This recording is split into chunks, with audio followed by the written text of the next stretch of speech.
Hello बच्चों, तो कैसे हैं आप लोग। उम्मीद करता हूँ आप बढ़िया होंगे, मस्त होंगे और अच्छे से पढ़ रहे होंगे। तो आज इस वीडियो के अंदर हम बात करेंगे माइंड मैप के बारे में। कौन से चैप्टर के माइंड मैप के बारे में बात करेंगे? हम बात करेंगे chemical bonding and molecular structure के बारे में। लेकिन यदि आपने इस चैप्टर का वन शॉट इंपॉर्टेंट क्वेश्चन नहीं देखे हैं तो भैया जाकर देखो, तभी तो डिटेल में कॉन्सेप्ट समझ पाओगे और अप्लाई कर पाओगे अपने एग्जाम में, और तभी तो आप लोगों के अच्छे मार्क्स आएंगे। तो चलिए, सबसे पहला इस चैप्टर के अंदर टॉपिक आता है केमिकल बॉन्ड। अब केमिकल बॉन्ड क्या होता है? Chemical bond is just a force of attraction, जिससे दो एटम्स आपस में जुड़े रहेंगे, कनेक्टेड रहेंगे, एक साथ बंधे रहेंगे, उसे कहते हैं हम केमिकल बॉन्ड। अब केमिकल बॉन्ड यहाँ पर क्यों बनता है? सबसे पहला सवाल आपके दिमाग में ये आना चाहिए, क्यों बनता है?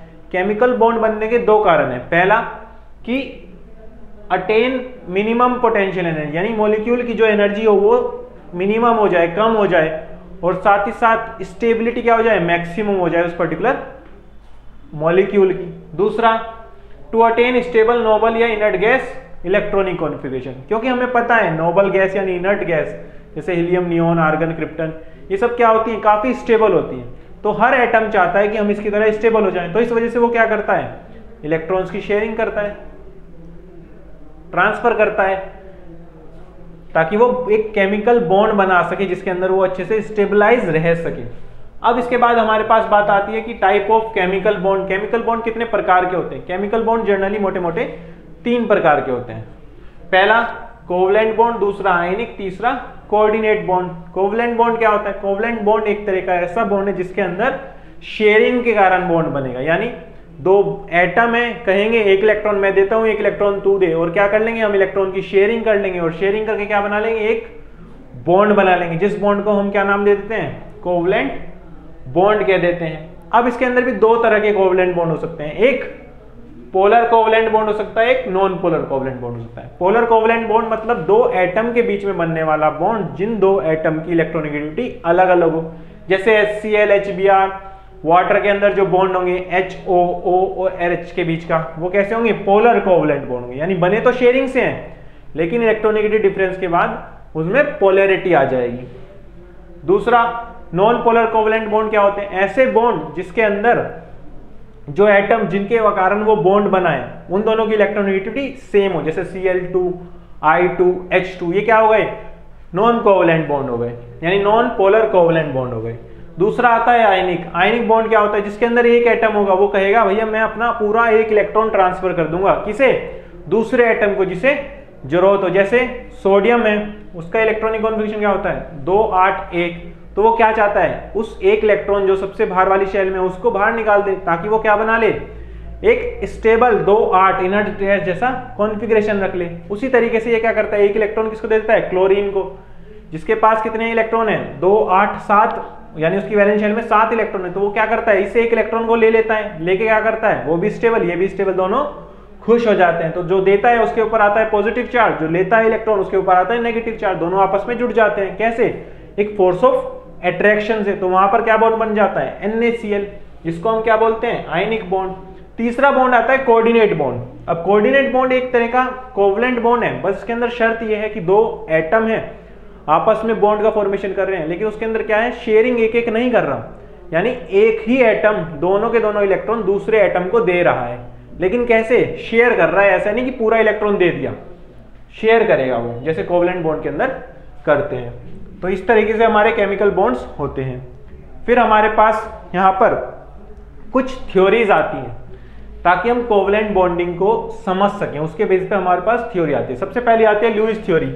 लुईस थ्योरी क्या कहती है कि हर एटम क्या चाहेगा, अपना ऑक्टेट को पूरा करना चाहेगा, इसे ऑक्टेट रोल भी कहते हैं। इसकी लिमिटेशंस हैं लेकिन कुछ, जैसे ये हाइपोवैलेंट मॉलिक्यूल्स के लिए, यानी 8 से कम वाले इलेक्ट्रॉन्स वाले जो ऐसे भी मॉलिक्यूल्स एग्जिस्ट करते हैं जिसकी वैलेंस शेल में 8 से कम इलेक्ट्रॉन है, जैसे BF3, AlCl3, और ये उन लोगों के लिए भी एप्लीकेबल नहीं है जिसमें 8 से ज्यादा इलेक्ट्रॉन है, जैसे SF6, PCl5, और साथ ही साथ ये ऑड इलेक्ट्रॉन स्पीसीज जैसे NO2, उसके लिए भी एप्लीकेबल नहीं होता लुईस थ्योरी। लास्ट, ये हमें शेप नहीं बता सकता, ये हमें ये नहीं बताता कि कोई शेप है, ज्योमेट्री है, या किसी मॉलिक्यूल दिखेगा कैसे, कैसे एग्जिस्ट करता होगा, कैसा उसका मुखड़ा होगा, कैसे उसके बॉन्ड ऊपर नीचे दाएं बाएं होंगे, उसके बारे में ये हमें नहीं बताता है। दूसरी थ्योरी हमारे पास आती है valence bond theory. Valence bond theory क्या बताती है? वो बताती है कि जो बॉन्ड्स बनते हैं ना भैया, वो ओवरलैपिंग के कारण बनते हैं, यानी bonds formed by overlap of atomic orbitals, यानी s ऑर्बिटल p ऑर्बिटल्स आपस में ओवरलैप करेंगे। अब जैसे दो s ऑर्बिटल, दोनों के दोनों s ऑर्बिटल क्या करने लगे, एंड टू एंड ओवरलैपिंग करने लगे, तो उसके कॉरेस्पॉन्डिंग कैसा बॉन्ड बनेगा, सिग्मा। p ऑर्बिटल क्या करें, एंड टू एंड ओवरलैपिंग करने लगे, तो भी क्या बनेगा, सिग्मा बनेगा। s और p end to end overlapping करने लगे, तब भी सिग्मा बनेगा। लेकिन यही यदि ये p ऑर्बिटल क्या करने लगे, लेटरल या साइडवेज ओवरलैपिंग करने लगे, यानी दो p ऑर्बिटल ऐसे हैं ऊपर ऊपर ओवरलैपिंग करने लगे, तो क्या बनेगा, पाई। इसी तरीके से एक p और d ओवरलैप करेगा तो भी क्या बनेगा, पाई बनेगा। चलिए अब यहां पर हमारे पास एक बात आती है, क्या बात आती है, फॉर्मल चार्ज। फॉर्मल चार्ज क्या होता है, किसी भी पर्टिकुलर एटम के ऊपर जो चार्ज आएगा जब वो कोवलेंट बॉन्ड बना चुका होगा, उसको क्या बोलते हैं, फॉर्मल चार्ज बोलते हैं। इसका एक फॉर्मूला होता है, सिंपल फॉर्मूला है। क्या फॉर्मूला है, formal charge is equal to v minus lone pair of electron minus half of bond pair of electron. Clear है। अगली टर्म आती है हमारे पास रेजोनेंस। रेजोनेंस क्या होती है, पाई इलेक्ट्रॉन का मूवमेंट को क्या बोलते हैं, रेजोनेंस। रेजोनेंस की मदद से हम बॉन्ड ऑर्डर निकाल सकते हैं किसी पर्टिकुलर मॉलिक्यूल का। जैसे CO3 2- हो गया, कार्बोनेट आयन हो गया, उसके अंदर हम बॉन्ड ऑर्डर निकाल सकते हैं। कैसे निकाल सकते हैं, बॉन्ड ऑर्डर का फॉर्मूला हो जाता है number of bonds between two atom. दो एटम होंगे, जैसे कार्बन और ऑक्सीजन का एटम है CO3 2- के अंदर, तो उसके बीच के कितने बॉन्ड्स बने डिफरेंट डिफरेंट रेजोनेटिंग स्ट्रक्चर में, उसको डिवाइड कर दो कितनी नंबर ऑफ रेजोनेटिंग स्ट्रक्चर बनी है, तो उस तरीके से हम बॉन्ड ऑर्डर निकाल सकते हैं। चलिए अगला हमारे पास कॉन्सेप्ट आता है डाइपोल मूवमेंट। डाइपोल मूवमेंट का मतलब क्या होता है, किसी भी पर्टिकुलर मॉलिक्यूल के अंदर पोलैरिटी को दिखाने के लिए हम डाइपोल मूवमेंट का यूज करते हैं। डाइपोल मूवमेंट जैसे HCl है, HCl के अंदर H के ऊपर क्या होगा, डेल पॉजिटिव चार्ज, Cl के ऊपर क्या होगा, डेल नेगेटिव चार्ज। तो डाइपोल मूवमेंट की डायरेक्शन क्या हो जाएगी, H से Cl की तरफ।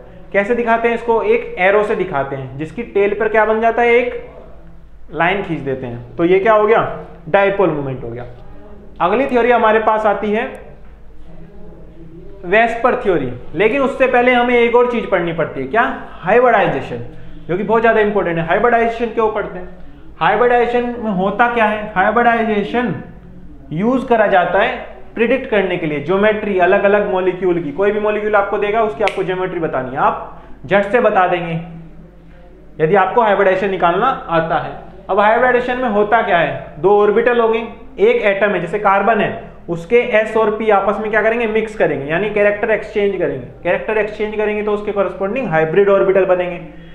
तो क्या कहते हैं हम कि उसके S और P ऑर्बिटल्स ने आपस में हाइब्रिडाइजेशन कर लिया, यानी मिक्सिंग हो गई उनकी, और मिक्सिंग होने से कुछ ऐसे अद्भुत ऑर्बिटल बनेंगे जो आपस में बॉन्ड का फॉर्मेशन करेंगे डिफरेंट डिफरेंट एटम्स के साथ। तो हाइब्रिडाइजेशन निकालने का एक सिंपल फॉर्मूला है। हाइब्रिडाइजेशन के लिए हम एक निकालते हैं स्टेरिक नंबर, जिसे हम Sn के नाम से जाते हैं। कैसे निकालते हैं, स्टेरिक नंबर बराबर होता है हाफ V प्लस M-C। अब V क्या आएगा इसके अंदर, V आएगा number of valence electron. M क्या होता है, मोनोवैलेंट एटम। जैसे कोई भी एक बॉन्ड बनाने वाले एटम को क्या बोलते हैं, मोनोवैलेंट। जैसे फ्लोरीन, क्लोरीन, ब्रोमीन, ये क्या है, एक एक बॉन्ड बनाते हैं, तो इन्हें क्या बोल देते हैं, मोनोवैलेंट। इसी तरीके से हाइड्रोजन भी एक मोनोवैलेंट एटम हो जाएगा। C क्या होता है, चार्ज किसी भी पर्टिकुलर मॉलिक्यूल के ऊपर। अब इसके बाद हम बात करते हैं कि कैसे हम स्टेरिक नंबर से हाइब्रिडाइजेशन को फाइंड कर सकते हैं। यदि हमारे पास स्टेरिक नंबर 2 आता है तो हाइब्रिडाइजेशन हम क्या कहेंगे, sp हो जाएगी। यदि हाइब्रिडाइजेशन sp हो जाएगी तो ज्योमेट्री कैसी हो जाएगी, लीनियर।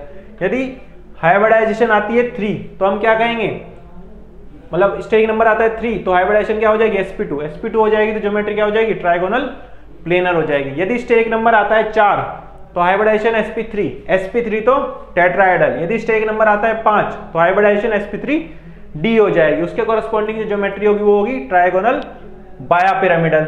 यदि हाइब्रिडाइजेशन आती है sp3do, यानी स्टेरिक नंबर होता है 6, तो आपके पास ज्योमेट्री क्या हो जाती है, ऑक्टाहेड्रल। यदि आपके पास स्टेरिक नंबर आ जाता है 7 तो हाइब्रिडाइजेशन हो जाती है sp3d3, और ज्योमेट्री क्या हो जाएगी, पेंटागोनल बायपिरामिडल। इस तरीके से हम स्टेरिक नंबर निकालकर हाइब्रिडाइजेशन बता सकते हैं किसी पर्टिकुलर मॉलिक्यूल की। तो अगली बात यहाँ पर आती है वेस्पर थ्योरी की। अब वेस्पर थ्योरी क्या होती है, वेस्पर थ्योरी हमें बताती है कि कैसे रिपल्शन के कारण जो है शेप और ज्योमेट्री अलग अलग हो जाती है किसी भी पर्टिकुलर मॉलिक्यूल के लिए। जैसे लोन पेयर रिपल्शन क्या होता है, सबसे ज्यादा स्ट्रॉन्ग इन्फ्लुएंस करता है किसी भी स्ट्रक्चर को, उसके शेप को। दूसरा, उससे कम लोन पेयर बॉन्ड पेयर होगा, उससे कम बॉन्ड पेयर रिपल्शन होगा। जैसे कि हम एग्जांपल ले लेते हैं CH4, NH3 और वाटर का। ये जनरली 3 एग्जांपल बताए जाते हैं। तो सबसे पहला, तीनों के अंदर हाइब्रिडाइजेशन sp3 होता है, यानी हाइब्रिडाइजेशन सेम है, तो तीनों की ज्योमेट्री क्या होनी चाहिए, टेट्राहेड्रल होनी चाहिए, क्योंकि sp3 के कॉरेस्पॉन्डिंग जो ज्योमेट्री होती है वो होती है टेट्राहेड्रल। लेकिन ऐसा देखते हैं कि अमोनिया के अंदर, क्योंकि एक लोन पेयर प्रेजेंट है, तो वहां पर क्या होता है, lone pair bond pair repulsion, जिसके कारण क्या होता है, वो बॉन्ड एंगल जो है वो कम हो जाता है। बॉन्ड एंगल कम होकर कितना हो जाता है, 109.5 होना चाहिए था, क्योंकि टेट्राहेड्रल था, लेकिन लोन पेयर बॉन्ड पेयर के रिपल्शन के कारण बॉन्ड एंगल घटकर कितना हो जाता है, 160 डिग्री हो जाता है। और इसी तरीके से यदि हम वाटर की बात करें तो उसके अंदर क्या होंगे, 2 लोन पेयर होंगे। अब 2 लोन पेयर है तो आपस में रिपेल करेंगे, तो लोन पेयर रिपल्शन हुआ, उसके कारण बॉन्ड एंगल कम होगा, और साथ ही साथ लोन पेयर और बॉन्ड पेयर के बीच का जो रिपल्शन है उससे भी बॉन्ड एंगल कम होगा। तो बॉन्ड एंगल जो ओवरऑल कम होकर वो कितना हो जाता है, 104 डिग्री हो जाता है। इस वजह से सबसे कम बॉन्ड एंगल हो जाता है वाटर के अंदर, उससे ज्यादा अमोनिया के अंदर, उससे ज्यादा CH4 यानी मीथेन के अंदर। है तीनों टेट्राहेड्रल, लेकिन इनकी शेप अलग अलग हो जाती है। इसी वजह से जो अमोनिया है उसकी शेप क्या कहलाती है, पिरामिडल, और जो वाटर है उसकी क्या कहलाती है, बैंड शेप या वी शेप्ड। क्लियर है। अगला पॉइंट यहाँ पर या अगली थ्योरी हमारे पास आती है मॉलिक्यूलर ऑर्बिटल थ्योरी, जिसे हम MOT के नाम से जानते हैं। तो मॉलिक्यूलर ऑर्बिटल थ्योरी क्या बताती है, ये हमें बताती है कि एटॉमिक ऑर्बिटल्स जो है आपस में कंबाइन होंगे, और कंबाइन होकर क्या बनाएंगे, मॉलिक्यूलर ऑर्बिटल बनाएंगे। जैसे 2 एटॉमिक ऑर्बिटल्स हमारे पास कंबाइन हो रहे हैं, तो कितने मॉलिक्यूलर ऑर्बिटल बनेंगे, 2 एटॉमिक ऑर्बिटल यदि कंबाइन होते हैं तो हमारे पास 2 ही मॉलिक्यूलर ऑर्बिटल बनते हैं, एक लोअर एनर्जी का, एक हायर एनर्जी का। जो लोअर एनर्जी का होता है उसे बोलते हैं बॉन्डिंग मॉलिक्यूलर ऑर्बिटल, और जो हायर एनर्जी का होता है इन 2 एटॉमिक ऑर्बिटल से जिनके से वो मिलके बना है उसको हम बोलेंगे एंटी बॉन्डिंग मॉलिक्यूलर ऑर्बिटल। तो बॉन्डिंग मॉलिक्यूलर ऑर्बिटल क्या होंगे, ज्यादा स्टेबल होंगे एज कंपेयर टू ABMO, और एनर्जी में क्या होंगे, लो होंगे। फिर इसकी मदद से इन्हीं मॉलिक्यूलर ऑर्बिटल को फिल कर हम किसी भी पर्टिकुलर मॉलिक्यूल के अंदर बॉन्ड ऑर्डर बता सकते हैं। तो बॉन्ड ऑर्डर का एक फॉर्मूला होता है, क्या फॉर्मूला होता है, bond order is equal to half number of bonding electron minus number of anti bonding electron. यानी मॉलिक्यूलर ऑर्बिटल हमने बनाया, उसके अंदर हमने जब इलेक्ट्रॉन भरे, इलेक्ट्रॉन भरने के बाद जितने number of electrons bonding molecular orbital में गए उसे बोलेंगे NB, और जितने number of electrons anti bonding molecular orbital में गए उन्हें बोलेंगे हम Na। तो उनको हम जब माइनस करेंगे हमारे पास बॉन्ड ऑर्डर आ जाएगा।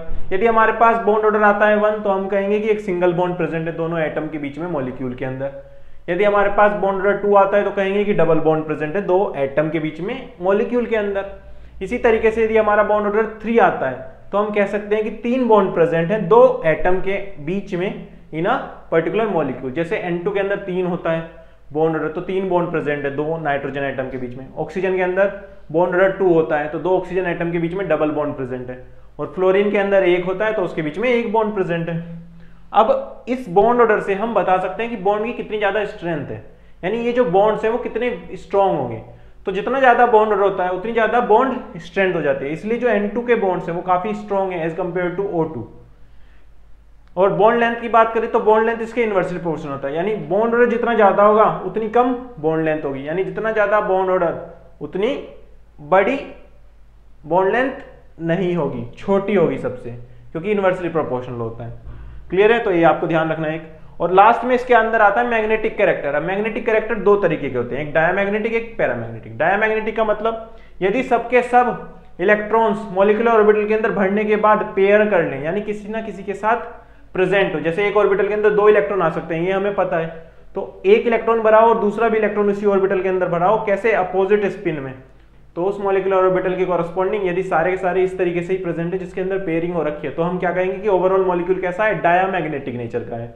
लेकिन यदि वहां पर अनपेयर्ड इलेक्ट्रॉन्स प्रेजेंट है मॉलिक्यूलर ऑर्बिटल के अंदर तो हम क्या कहेंगे कि जो हमारा मॉलिक्यूल है वो कैसा है, पैरामैग्नेटिक नेचर का है। तो इस तरीके से हम जो है केमिकल बॉन्डिंग के अंदर समझ सकते हैं चीजों को कि कौन कौन सी थ्योरी है और उसके रिलेटेड हम कैसे रिवाइज कर सकते हैं। और इसी के साथ साथ हमने हर चैप्टर का 1 shot, mind map, important question सब अपलोड कर रखा है। वो आपको सबको कहाँ मिलेगा, आइकन में मिलेगा। तो आप आइकन में देखें, उसके अंदर आपको प्लेलिस्ट मिलेगी, प्लेलिस्ट के अंदर आप अच्छे से उन सबको अच्छे से देखें। हर चैप्टर का, मैथ का हो, फिजिक्स का हो या केमिस्ट्री का हो, तीनों का ही हर चैप्टर के आपको 1 शॉट, इंपॉर्टेंट क्वेश्चन और माइंड मैप मिलने वाले हैं। तो अच्छे से देखते रहिए। तो चलिए मिलते हैं अगली वीडियो में, तब तक के लिए अपना ध्यान रखें और अच्छे से पढ़ते रहें।